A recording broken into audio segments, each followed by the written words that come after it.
David Ramos. Po pasaulio futbolo čempionato ispanai ir argentiniečiai apsikeičia žaidimais. Tai stabmeldystė, sako kunigas.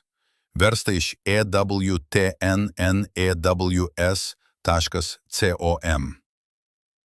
Reaguodamas į žaidimus, kuriais socialiniuose tinkluose apsikeitė Argentinos ir Ispanijos sirgaliai, po 2026 metų FIFA pasaulio futbolo čempionato finalo, vienas kunigas išreiškė susirūpinimą dėl tokio pykčio masto ir įspėjo, kad taip besielgiantys žmonės pasimetė ir kad jų elgesys neturi nieko bendro su futbolu, tai stabmeldystė.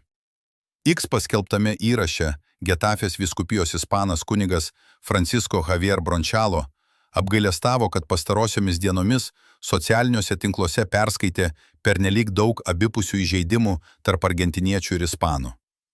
Kai kas nors ką nors paskelbė, turėdamas geriausių ketinimų, žmonės puola jį taip, tarsi jis būtų sumušęs jų motiną, pažymėjo jis.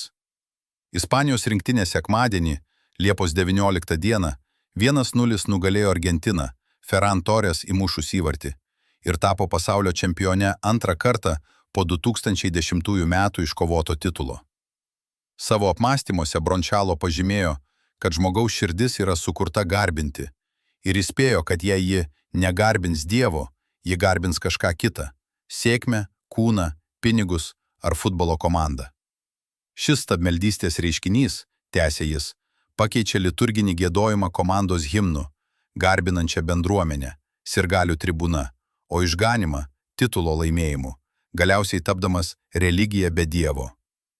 Ispanų kunigas sakė, kad pastarosiomis dienomis matyti įžeidimai ir ribų peržengimai rodo, jog žmonės smurtingai ir pašaipomis gina tai, kame iš tiesų nėra nei tiesos, nei prasmės. Evangelija sako, kad lūpos kalba tai, kas liejasi iš širdies. Šiandien mes pasakytume, pirštai rašo tai, kas liejasi iš širdies, pažymėjo jis. Tačiau Bronchalo paaiškino, kad futbolas nėra problema, nes šis sportas gali suteikti sveiką džiaugsmą ir skatinti tokias vertybės kaip pastangos, atkaklumas, ištikimybė ir komandinis darbas. Tačiau priemonė, tapusi tikslu, tampa ir tironu. Futbolas kaip galutinis tikslas virsta priešingybė, pykčio, nerimo ir tuštumos šaltiniu, įspėjo jis. Klausimas ne tas, ar esate aistringas futbolo gerbėjas.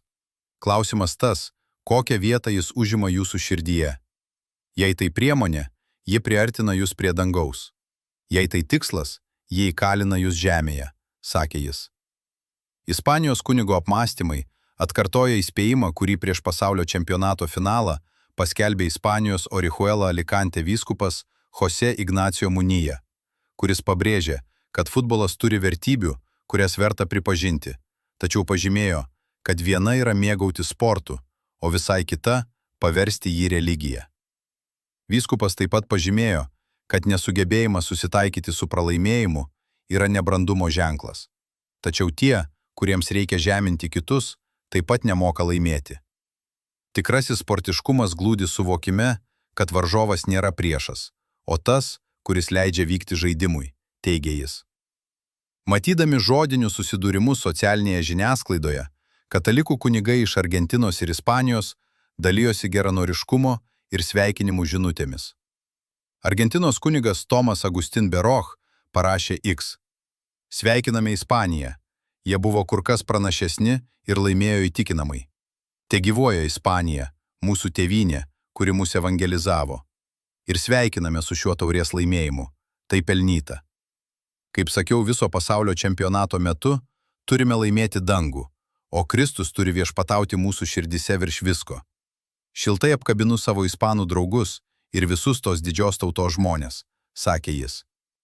Likus kelioms valandoms iki finalo, Ispanijos Toledo arkivyskupijos kunigas Francisco Delgado paskelbė nuotrauką, kurioje du futbolininkai, vienas ispanas, kitas argentinietis, eina per aikštę apsikabinę vienas kitą. Virš jų buvo užrašas – varžovai vienai dienai, broliai amžiams. Argentinos kunigas Javieras Olivera Ravasi pasveikino Ispaniją su čempionų titulu X tinkle, teigdamas: jie to nusipelnė, jie buvo geresni. Tada jis paskelbė nuotrauką su savo kuprine, papuošta Argentinos ir Ispanijos vėliavomis, kurią nešioja jau daugelį metų, skelbdamas: Tegyvuoja Kristus karalius, tegyvuoja katalikiška Ispanija ir katalikiška Argentina. Svetainė katalikųtradicija.lt. Pasauliečių tradicinių katalikų judėjimas Lietuvoje. Išsilaikome tik iš tikinčiųjų aukų. Jei norite paremti mūsų veiklą, nuorodas, kaip tai padaryti, rasite mūsų svetainėje.